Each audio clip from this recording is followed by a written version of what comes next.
Pero since napatahimik niya na yung opposition sa both houses, hindi na kailangan na patahimikin niya pa further si Marcoleta at ipakulong si Marcoleta. Ano ang purpose niya?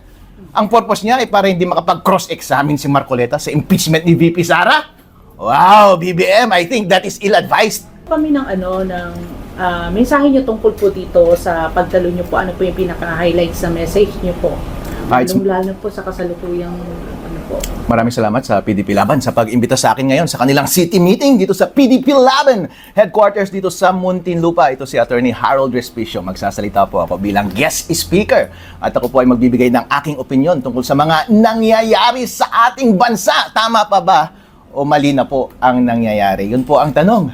Ngayong araw po na ito ay inanunsyo na ni Ombudsman na inelevate na nila sa Sandigan Bayan yung kanilang plunder case laban kay Senator Marcoleta, ang nangungunang oposisyon dito sa administrasyon ni BBM. Bigyan ko po kayo ng historical context. Noong 17th century, nung panahon ni King Charles I, ipinaaresto niya rin yung oposisyon doon sa parliament.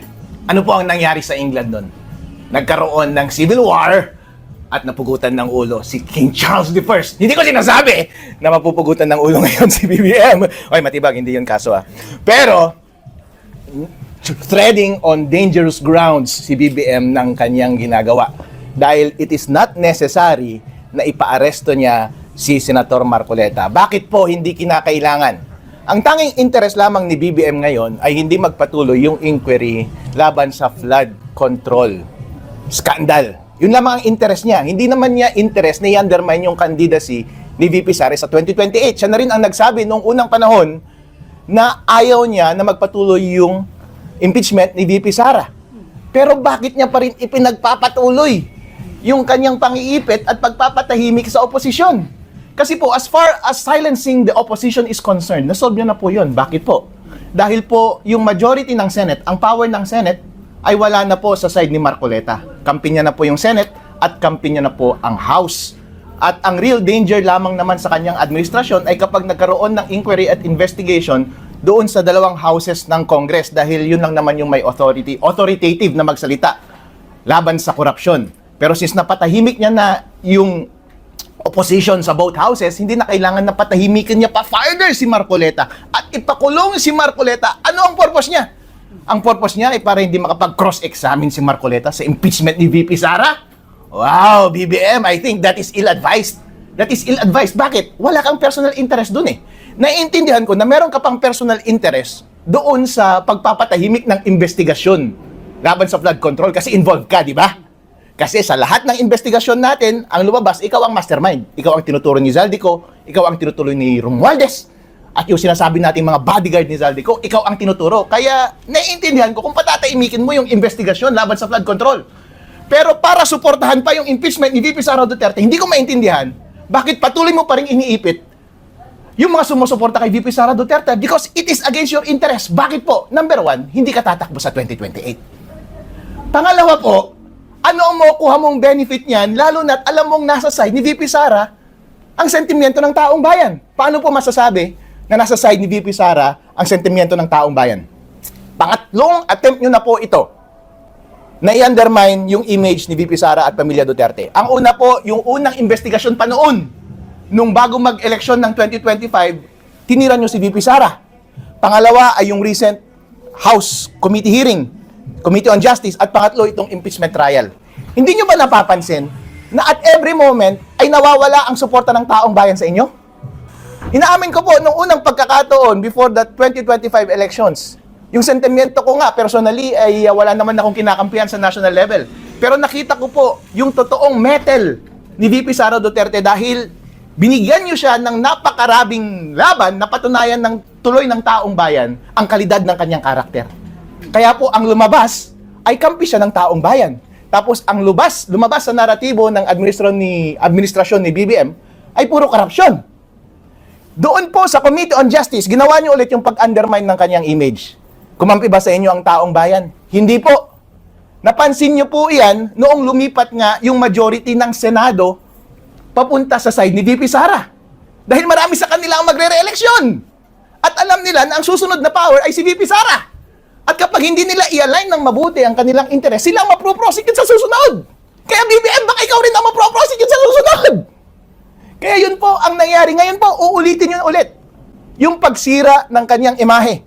Sa pangatlong pagkakataon, sa tingin nyo po ba magiging epektibo pa rin? Hindi na po magiging epektibo. Bakit po?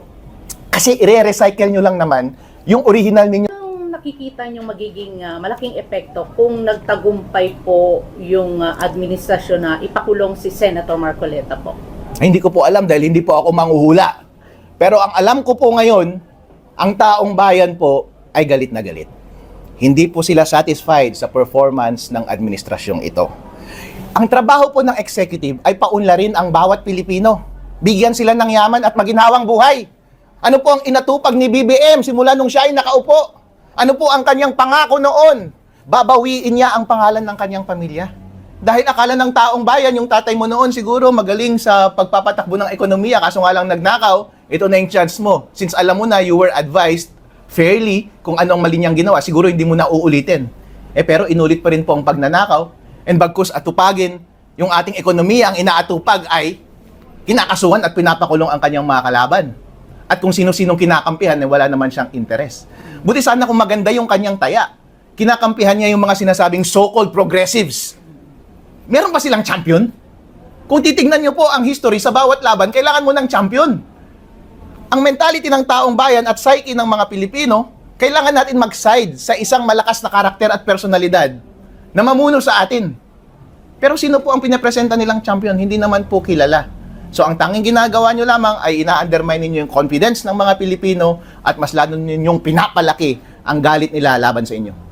Tahin nyo na lang po at panawagan sa ating mga kababayan na nanonood sa inyo ngayon.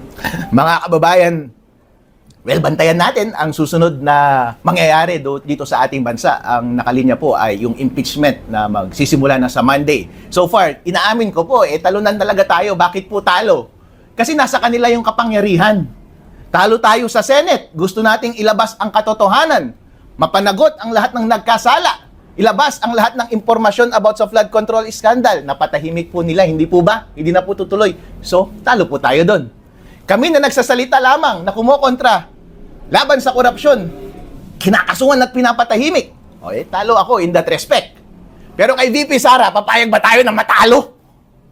Dito sa laban ni VP Sara sa impeachment? Kasi kapag natalo po si VP Sara dito, may impeach siya.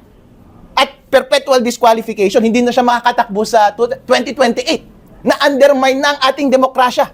Buti sana kung maayos yung pagkakagamit nila ng impeachment mechanism sa ating konstitusyon para kahit papaano i-regulate nila yung ating demokrasya. Pero hindi naman po tama ang kanilang pagkakagamit.